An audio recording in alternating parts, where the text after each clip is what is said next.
Olá, meu nome é Renata Pinotti. Hoje eu quero conversar com você sobre a visão fenomenológica para alergia alimentar.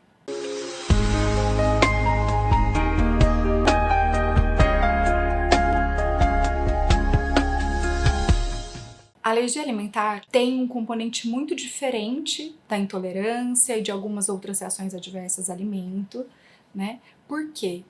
Porque ela traz um risco, né, de morte em alguns tipos de manifestações clínicas que ela apresenta, tá? Então, o que eu fui observando nas famílias? Que existe um medo da morte. É uma morte que ronda perto. Como se algo muito pequeno, como se qualquer coisa externa pudesse colocar a vida de uma pessoa que eu amo, do meu filho ou a minha própria vida, em risco. Então eu não tô falando só, né, de um medinho, de uma frescura, é um medo no nível do pânico, é um medo da morte. E eu observo isso em muitas famílias. E aí, muitas vezes, né, o amor é um amor que adoece, é um amor que retém. E o discurso é de proteção. Porque sim, as mães querem proteger os filhos, os pais querem proteger os filhos, os avós querem proteger os filhos. E como tem um medo muito grande de uma morte que ronda muito perto, ou seja, né, como a alergia alimentar ela é muito mais comum em crianças, às vezes eu tô falando do filho desses pais. Né? Isso é o mais comum. Então, qualquer coisa, o que é o alimento? Alimento é o que vem do mundo, é o que nutre esse alimento, que não é a própria mãe. Então, qualquer coisa que vem do mundo pode colocar o meu filho em risco de morte. Então, eu tenho medo que ele vá para a vida. Eu tenho medo de soltá-lo para viver. E todos os comportamentos dos pais vão se tornando, né, como uma forma de cuidado, só que beira, né, um outro extremo que é o controle. Claro que não é nada fácil quando você tem um filho com alergia alimentar, tá? E eu não tô falando isso para minimizar a dor e nem a necessidade de cuidado, tá? O tratamento da alergia alimentar exige uma atenção muito grande, tá? Só que existe um limiar tênue entre atenção e tensão, onde eu trago aquele cuidado de uma forma temerosa o tempo todo. Cuidado, não pode. E é natural que isso aconteça, tá? Eu já me vi nesse lugar várias vezes, mesmo sem ter um filho com alergia alimentar. Só que é uma área que eu trabalho há 20 anos. Então, eu me vejo, inclusive, no comportamento, é algo que pega nosso corpo todo. E a hora que a gente vê, a gente já fez. Então eu fui prestando atenção nas reações até do meu próprio corpo e dos pais que eu atendo. E vendo como esse nível de cuidado levado a um extremo oposto, no lado oposto do pêndulo, pode gerar um medo muito grande, inclusive de viver. Estranho isso, né? Como que todo cuidado que eu tenho com meu filho pode ser medo dele viver? Muito do que a gente chama de medo da morte também é medo da vida. Os dois extremos se tocam. Pensa, se o seu filho não pode ir brincar, estar com amigos, ir para a escola, crescer, é como se eu dissesse para ele: você não pode viver. Mesmo que a minha justificativa é porque eu tenho medo dele morrer. Então quero te trazer uma reflexão para esses dois pontos. O Bert Hellinger trazia que muito amor é medo de perder. E na linguagem da constelação, da forma como ele traz, ele diferencia o amor que adoece e o amor que liberta, né? Esse amor que retém por medo de perder, ele adoece, né? Só que a minha justificativa é que é amor. Então, quando eu trago essa justificativa, muitas vezes eu não consigo nem ser ajudada. Porque eu tenho todas as justificativas de que eu estou fazendo certo e o melhor. E o que eu fui observando, que crianças que os pais têm muito medo de reação, né? Eles também têm medo de alimentar a criança. Consequentemente, a criança passa a ter medo de comer. Então esse tem sido o principal gatilho para as dificuldades alimentares nessas crianças dentro do que eu atendo e observo e recebo, né, desses pais. Então isso vai ficando cada vez mais crônico, né? Então são crianças que também, às vezes os pais têm medo de colocar no chão, têm medo de deixar pisar numa grama, têm medo de brincar na areia, porque tudo pode ser um risco de ter um alérgeno, de ter algo em volta. Então a criança não vai desenvolvendo, né? E não vai desensibilizando, na verdade, o tato. De conhecer outras texturas, de colocar o pé numa grama, colocar o pé na areia, colocar o pé no chão, ir para o chão. Né? E aí isso vai trazendo a criança para uma bolha. Na pandemia, isso ficou ainda mais exacerbado, né? E começou a acontecer até com pais de crianças que nem têm alergia alimentar. No caso, o medo era do vírus, né? Mas é sempre o medo de algo externo que gera o meu medo da morte, de uma certa forma, por um discurso de proteção, por medo de perder, eu também impeço essa criança de viver. De crescer, se desenvolver, de brincar, de crescer, de ir. E quando eu falo ir, não é abandonar a criança com falta de cuidado, jamais, tá?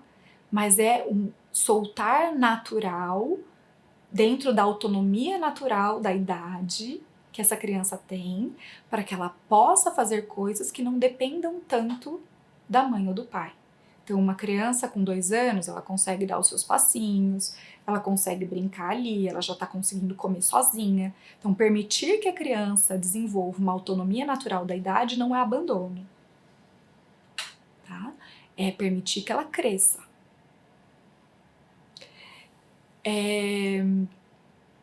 Uma outra dinâmica da alergia alimentar, que aí não tange o ponto só do medo de comer, tá? Do medo da morte, e que é a dinâmica que acaba abarcando a maioria das alergias alimentares, que é a exclusão. O tratamento da alergia alimentar, se a gente olhar em todos os guidelines que a gente tem, é dieta de exclusão. Então, no próprio tratamento, tá a pista do que a gente precisa. A maioria das famílias que eu atendo, elas trazem como queixa uma dor de não se sentirem incluídas. E elas pedem por inclusão. Então, quem eu quero que me inclua? O que é inclusão para você? O que você está chamando de exclusão? E o que você exclui? Quem são as pessoas que você exclui na sua vida? Porque esses dois extremos também se tocam. Muitas vezes, quando eu me sinto rejeitada, é porque eu também rejeito. O que eu fui observando, estudando profundamente esse tema, que o que a gente chama de inclusão, na verdade, na maior parte das vezes, não é inclusão. É querer que o outro pense como eu. É querer que o outro ache que o certo é o jeito que eu vejo. Não é nem que ele me aceite como eu sou. Eu quero que o outro seja como eu sou. Então, ao querer ser incluída, muitas vezes eu exijo a exclusão de outros, sem perceber. Vou dar um exemplo.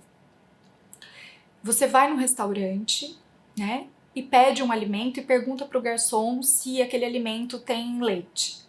Por exemplo, você vai pedir um arroz com legume, tá? Arroz com legume não tem, você pergunta, tem leite? O garçom fala, não, é arroz e legume, né? E aí, quando vem o alimento, você descobre que tem margarina, que foi feito na manteiga.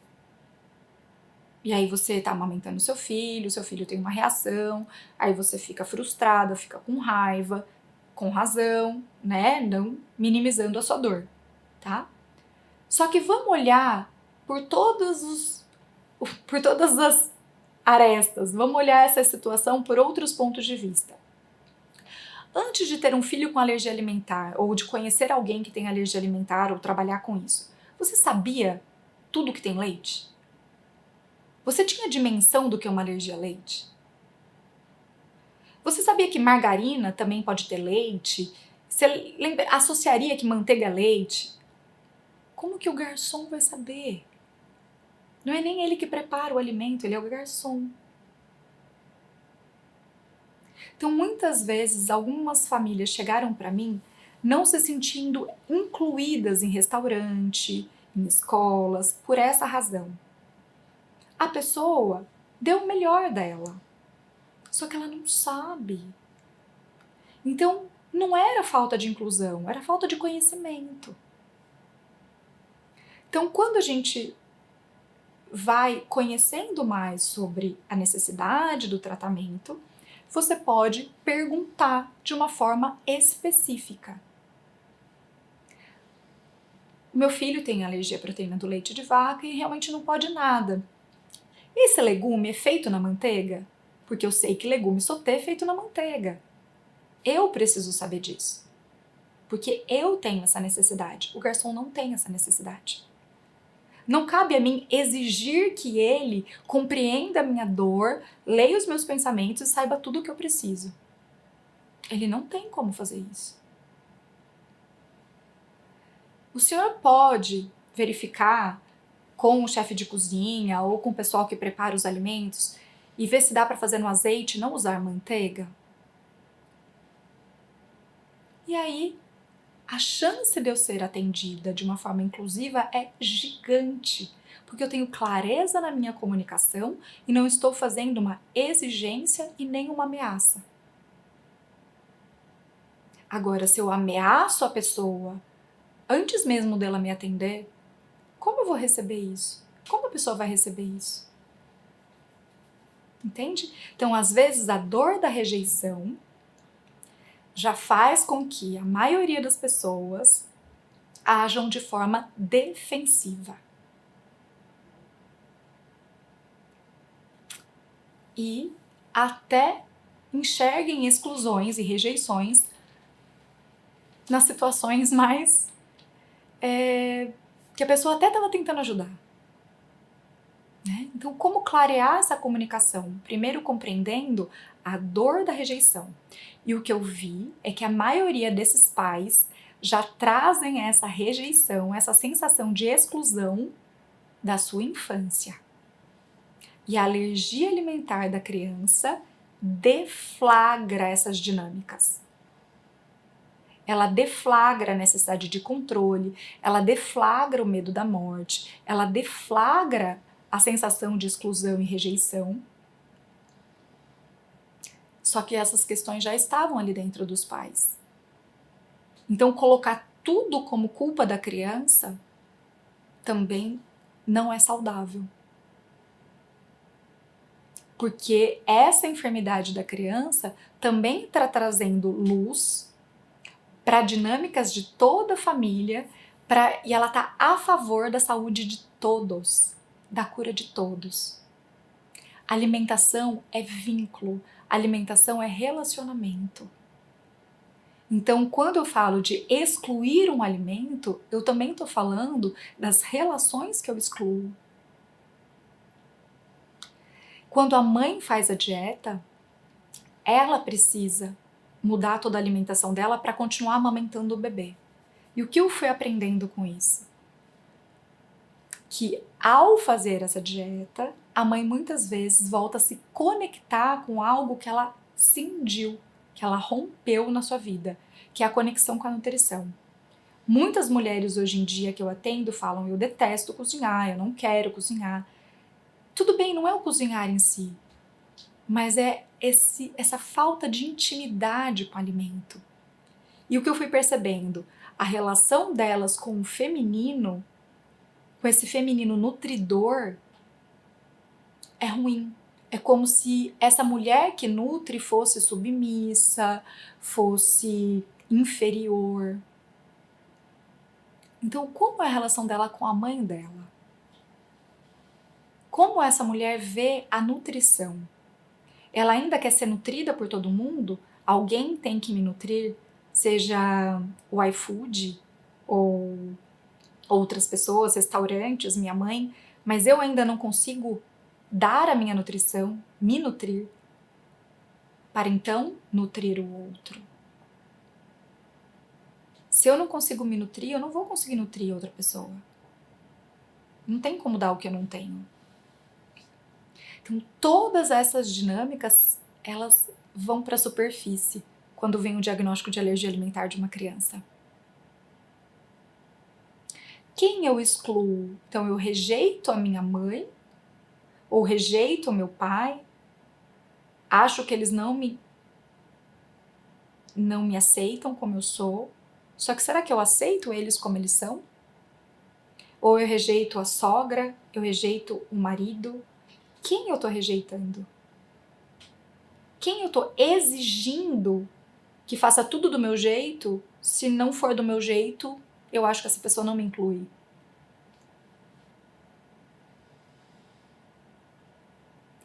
E nós podemos ter todas as justificativas para reforçar esse comportamento. Porque a alergia alimentar também pode te dar muita arma para continuar se isolando, se fechando, né?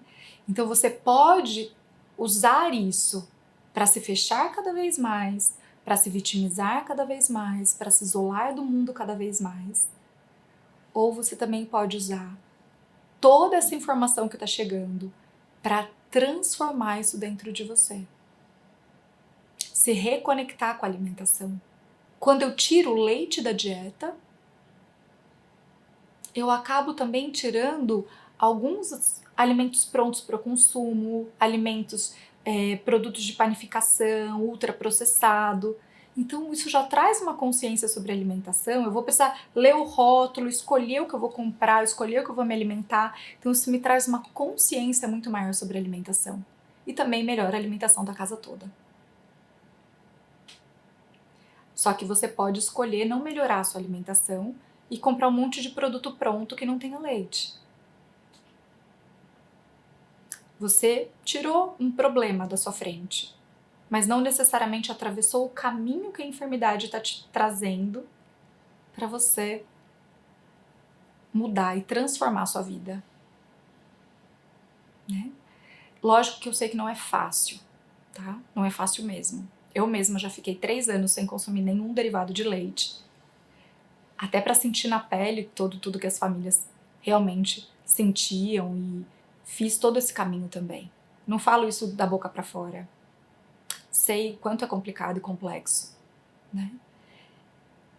E posso te dizer que atravessar esses lugares também pode ser uma bênção.